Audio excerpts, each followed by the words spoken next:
You want to know which hoverbike is the best for you, which is the smallest, biggest, fastest or strongest, and what you can do with it?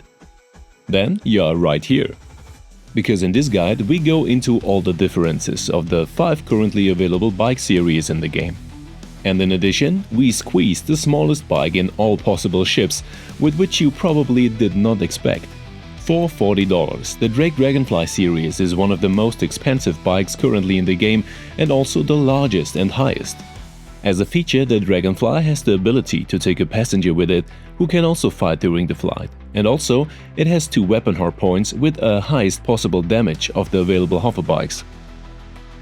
But in the area of maximum speed, it is also one of the slowest. With also 2 possible weapon hardpoints, the second bike, the Aopoa Nox, is also one of the strongest bikes in terms of firepower. But the Nox is the most expensive hoverbike you can get in the game with $45. But it is also the fastest with a maximum speed and SCM boost of 305 meters per second.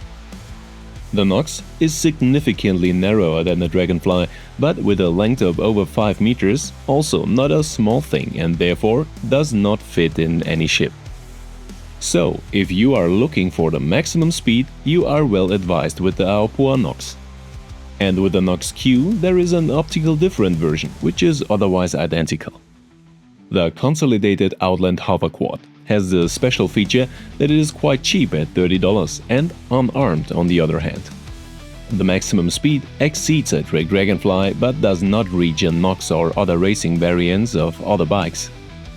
As a quad model, similar to the Dragonfly, the HoverQuad does not quite reach its length, but it's significantly wider than most other bikes.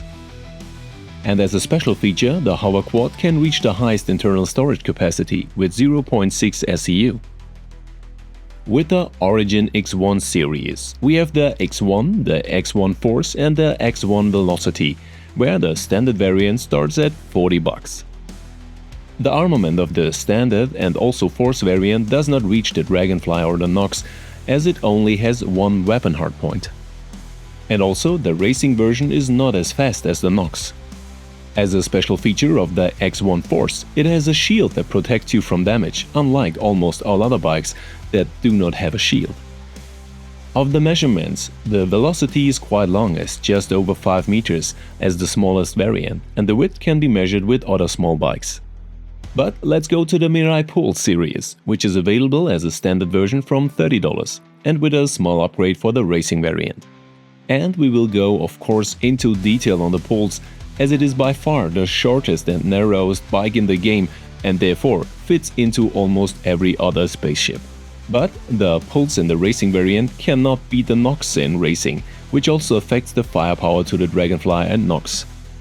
But the Pulse is unbeatable in terms of size and dimensions. The Dragonfly is the longest hoverbike and the HoverQuad the widest.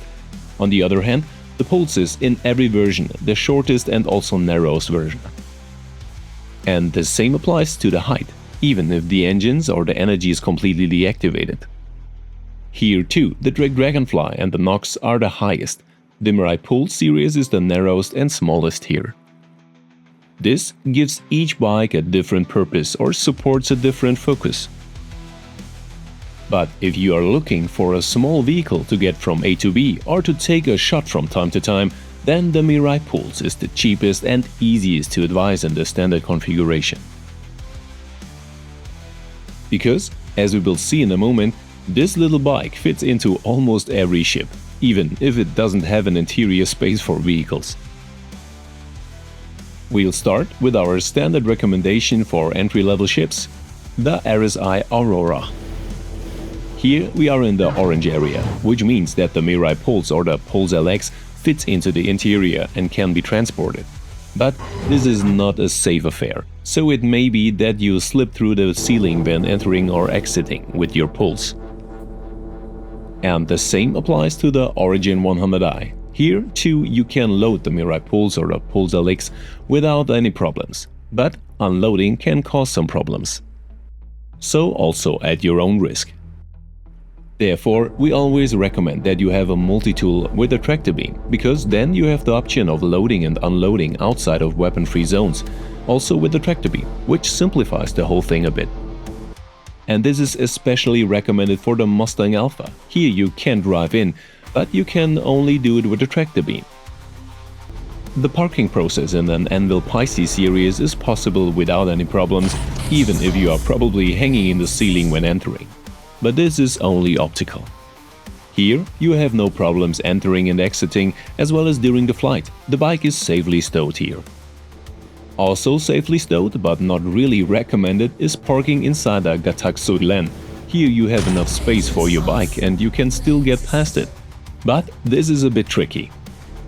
As expected, the parking process at a consolidated Outland Nomad is absolutely unproblematic, like all other ships with a ramp or an interior space for vehicles. But there's another option, because you can park the bike in the interior of the Nomad and have enough space to walk around it. Even small turning maneuvers are possible here, but we have given the category orange here. Also, absolutely unproblematic, even if the appearance tells you something different, is the Aegis Avenger Titan. Here too, you can take several bikes with you without any problems.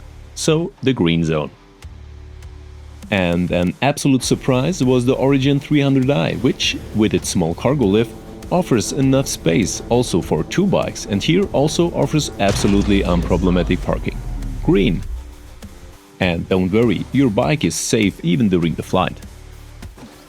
Also in the green area is the Banu Defender. Here you can also get the X1 series and of course the Pulse in. In addition, the interior is definitely large enough and you have space for several bikes. The Drake Cutter, also in the smallest variants, offers also enough space for a Pulse. As well as the Reline series from Misk. Here you can even get a Reline Tana with only 1 ASU capacity to safely park a small bike like the Pulse. And of course, you can also take all the other ships that are larger or dedicated interior for vehicles. The Pulse really fits into every corner. And finally, another tip, what you can do with a Pulse as well as with other hover bikes, and that is simply to jump off a ship at high altitude in an atmosphere with gravity. And this without taking any damage. Just keep driving on the ground and simply press the spacebar and push forward to guarantee the maximum height of the bike. In summary, the Mirai Pulse is the most interesting bike for us in the standard variant. It is cheap, small and does its job. But if you're looking for a special skill such as speed or firepower, then you are not well advised here. But what is your opinion on the Mirai Pulse? Let me know and see you soon!